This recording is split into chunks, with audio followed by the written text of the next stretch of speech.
जय श्रीराम मित्रांनो, नुकतीच घटना आहे 19 तारखेची की ज्यामध्ये गव्हर्नमेंट ऑफ इंडिया लिहिलेल्या गाडीमध्ये गाडीने पाठलाग करून एका कॅश डिपॉझिट करणाऱ्या किंवा असं काहीतरी बँकेची गाडी असावी कदाचित, त्या गाडीचा पाठलाग करून 7 करोड रुपयाची रोकड लंपास केलेली आहे.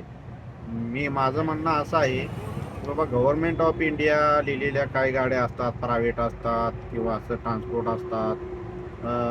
सेंट्रल गव्हर्नमेंट ऑफ इंडिया लिहिलेलं असतं आणि राज्य सरकारचे असतात, गव्हर्नमेंट ऑफ महाराष्ट्र लिहिलेले असतात किंवा खास करून पोलीस लिहिले असतात बघा गाड्यांवरती. प्रायव्हेट गाड्यांवरती तर खास करून जास्त पोलीस लिहिलेलं असतं.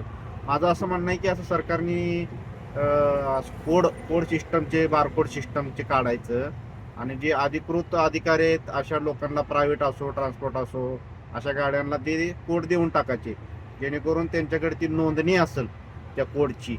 आणि त्या कोडच्या नोंदणीनुसार जसं की बघा ट्रॉफिक पोलिसांकडं मशीन असतं, ते नंबर गाडीचा स्कॅन केली की डिटेल्स येते, त्या टाईपचं ते नंबर टाईप केलं ना त्या मशीनमध्ये सर्व माहिती ती आली पाहिजे. असं पोलीस लिहून फिरा ना तुम्ही, पोलीस लिहून फिरा, गव्हर्नमेंट ऑफ इंडिया लिहून फिरा.